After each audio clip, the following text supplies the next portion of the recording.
Thank you very much, Madam Chairman. A very pleasant good evening to everyone here at the Debe High School and the thousands of supporters who are connected via the World Wide Web this evening, tuning in to this Monday night virtual report. Honorable Political Leader, Ms. Kamala Persad-Bissessar, my colleagues with me here this evening, officials of the Executive of the United National Congress, members of Parliament, senators, councillors, aldermen, officials of constituency executives, activists, supporters and well-wishers. A special thank you to our host, Member of Parliament, the Honourable Dr. Rudal Munilal, for his tremendous hospitality and generosity. Please give Dr. Munilal a round of applause.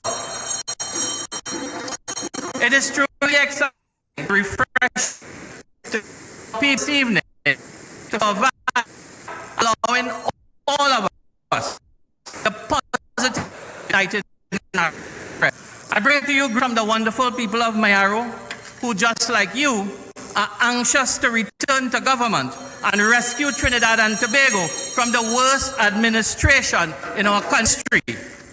Brothers and sisters, we are gathered here this evening in the midst of another horrible scandal by this failed Rowley regime, this being the case of the disappearing files at the Office of the Attorney General.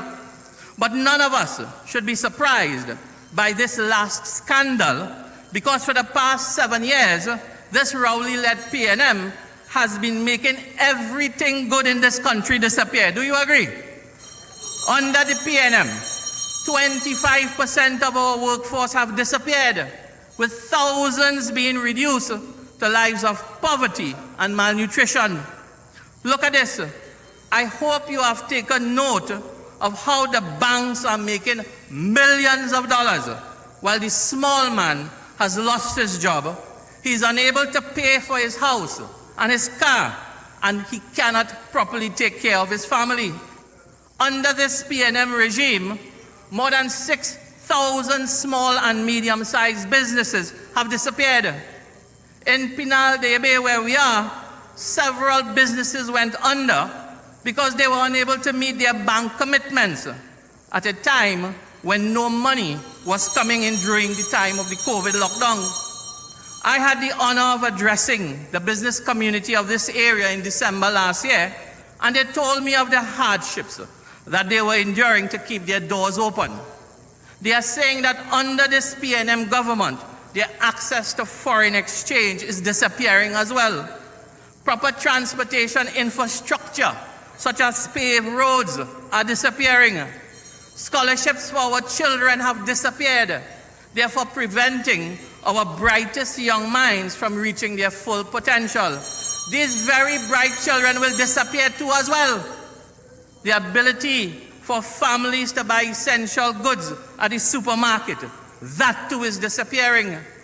We continue to witness the ongoing destruction of our farming communities, all because this PNM government is only paying lip service to agriculture and would not even clear the waterways to prevent flooding of our farmlands. And worst of all, under this PNM, safety and security is disappearing as well. Home invasions and robberies are now a daily occurrence. My friends, under this PNM, the middle class of our nation is disappearing.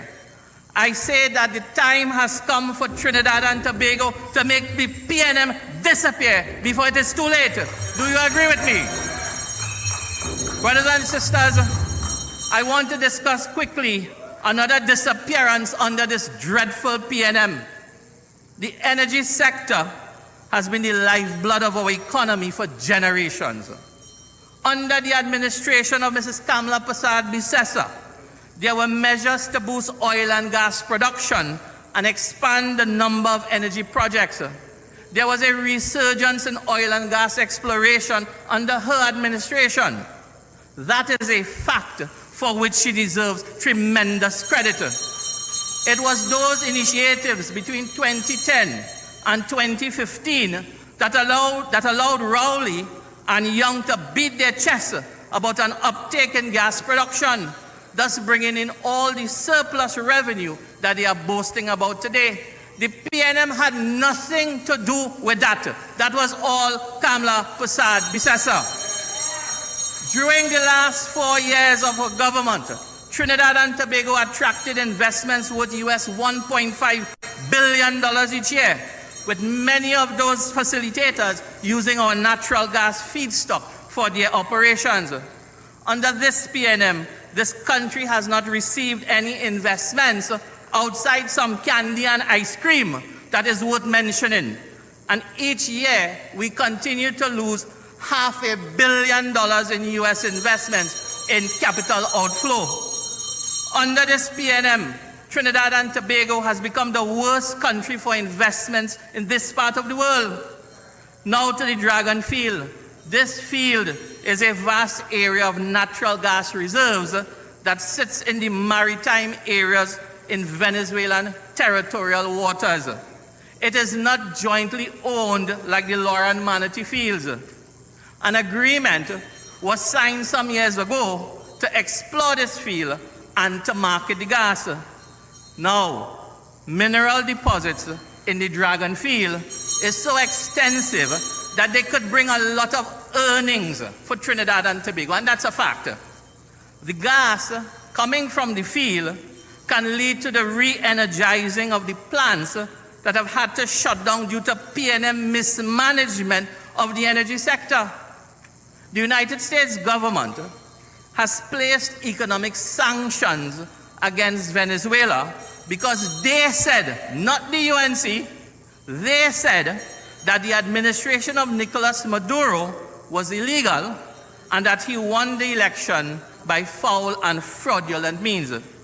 But 2 weeks ago, President Biden, his administration, granted a 2-year license that allowed Trinidad and Tobago to explore the field. Now, this does not mean that the US has lifted the economic sanctions on Maduro. In fact, under the terms of the license, there must be no cash transaction with Venezuela. So basically, that is the problem, the hurdle that we have to overcome. In other words, we could supply them with food and medicine, even though we don't have enough for our domestic distributions here today. If you walk into some pharmacies, you can't get cough medicine. But yet, we are going to be asked to pay to Mr. Maduro in food and medicine. No money must cross the table. Now, that, with such a complicated permission, you would expect any sensible leader to first contact the Venezuelan president in Caracas and say, boss, what do you think about this? You would think that the Prime Minister of Trinidad and Tobago would get a pulse from President Maduro about his views on this controversial issue. That is what real leadership requires. But this is Keith Rowley we're talking about. This is not Kamla Prasad Bisesa.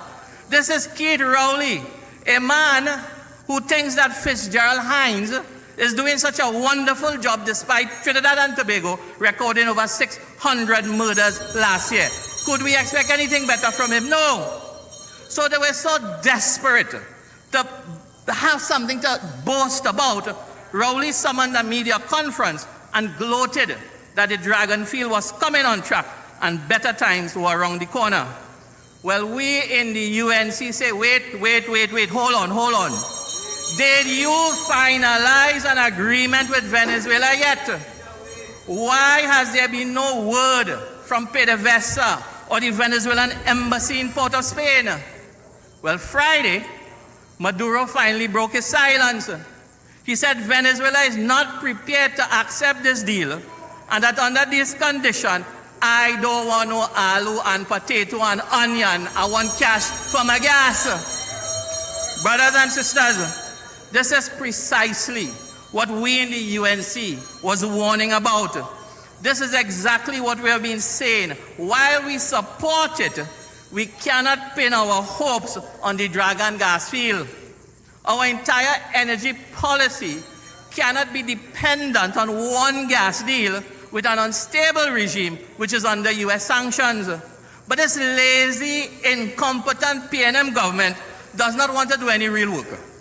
And could you believe this, that when the fact that Maduro says he's not accepting this deal, and that was broadcast on the news, a fact that was widely reported all over the world, Rowley turned around and say, that is not true.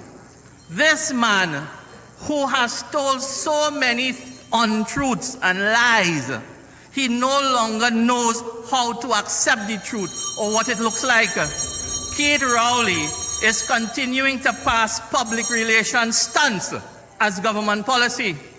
And while he continues to do that, the ones to suffer are the people of Trinidad and Tobago, the thousands who are without jobs, who can't afford food and to buy their medicines. The people who are paying the price for the PNM's incompetence are the pensioners, the disabled, single mothers, the poor and the working poor. While the PNM is an administration of destruction, the UNC is a party that creates opportunities for all. The UNC has an economic transformation plan to rejuvenate our economy and create jobs. One pillar of that master plan is investing in renewable energy and recycling. The UNC would utilize the skills and knowledge to attract investors in energy exploration. We have a sound plan to restart the Petrotrain refinery. We would create an enabling environment for our manufacturers to double their output. We would ensure VAT returns are paid on a timely basis. We would digitize and modernize the economy and once more make Trinidad and Tobago a desirable investment destination. We will focus on food security through a wide variety of measures, including meaningful cooperation with our CARICOM partners. We would engage labor in purposeful discussion. We would return to people-centered development. We would reduce the heavy burden of taxation that has been faced by the working class. Over the past few months, our leader has outlined a number of projects to diversify the economy and establish prosperity engines in order to create jobs and to foster sustainable development.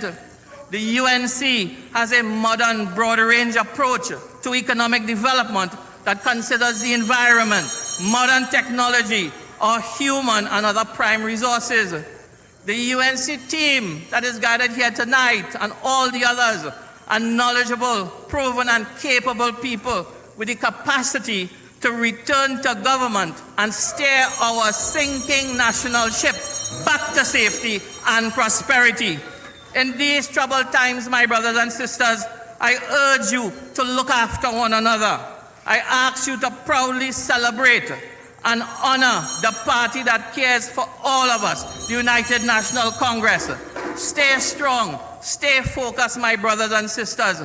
God bless our political leader. God bless the United National Congress. God bless Trinidad and Tobago. Thank you very much, ladies and gentlemen.